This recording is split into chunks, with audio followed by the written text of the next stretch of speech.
सोचिए, भारत के गांवों में लाखों लोगों की जिंदगी से जुड़ा एक बहुत बड़ा बदलाव आ रहा है। मनरेगा यानी MGNRAGA, जो दशकों से ग्रामीण रोजगार की गारंटी का दूसरा नाम था, अब वो इतिहास बनने जा रहा है। इसकी जगह ले रही है एक बिल्कुल नई योजना, जिसके नियम, कायदे और असर सब कुछ अलग है। तो चलिए आज इसी बदलाव की परतें खोलते हैं और समझते हैं कि इसके असल मायने क्या हैं। तो सवाल यही है कि भारत की ग्रामीण अर्थव्यवस्था की इस लाइफलाइन की जगह अब कौन सी योजना लेने वाली है? और सबसे बड़ा सवाल, क्या ये नई योजना पहले से बेहतर होगी? तो इस नए कानून का आधिकारिक नाम है विकसित भारत जी राम जी योजना। और देखिए, राष्ट्रपति की मोहर लगने के साथ ही ये अब सिर्फ कोई प्रस्ताव नहीं है, ये एक हकीकत बन चुका है, जो बहुत जल्द देश के हर गांव में लागू होने वाला है। तो इस नई योजना में जो सबसे पहला और शायद सबसे ज़रूरी बदलाव है, वो है काम के दिनों की संख्या और काम के तरीके में।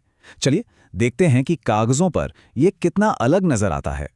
तो पहला बड़ा आंकड़ा जो सामने आता है वो है 125। जी हाँ, अब हर ग्रामीण परिवार को साल में 100 दिन के बजाय 125 दिन के काम की पक्की गारंटी मिलेगी। ये सीधे सीधे 25 दिन की एक्स्ट्रा आमदनी का वादा है। यहाँ तुलना बिल्कुल साफ है।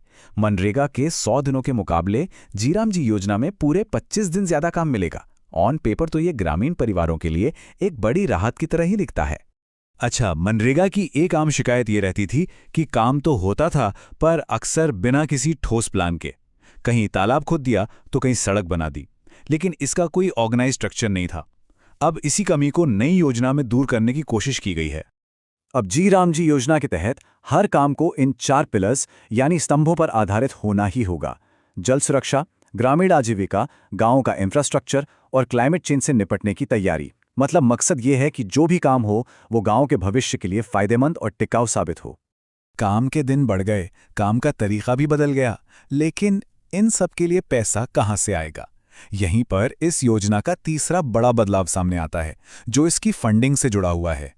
अब यहाँ फंडिंग का गणित थोड़ा बदल गया है।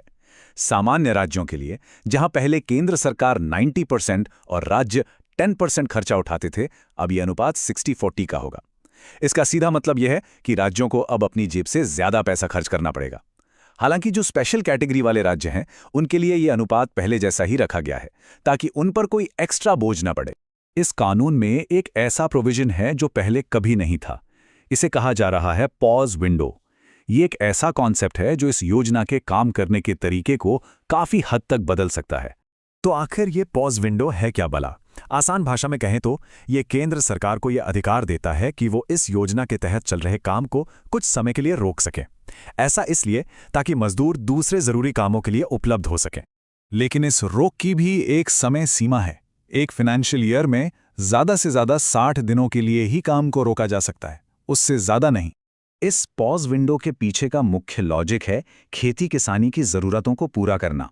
सोचिए, जब खेतों में फसल कटाई या बुआई का पीक सीजन आता है तो अचानक बहुत सारे मजदूरों की जरूरत पड़ती है।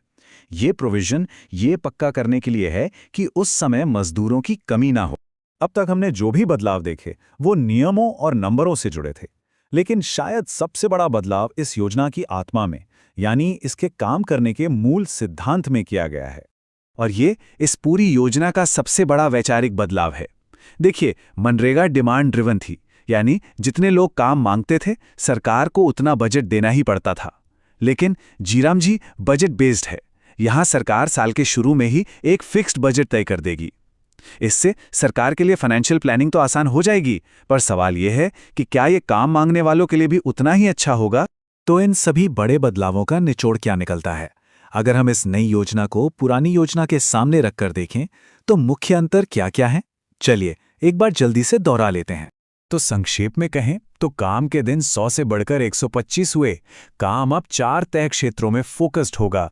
राज्यों को ज्यादा पैसा देना होगा। सरकार 60 दिनों के लिए काम रोक सकती है। और सबसे बड़ा बदलाव, अब बजट डिमांड पर नहीं बल्कि पहले से फिक्स होगा।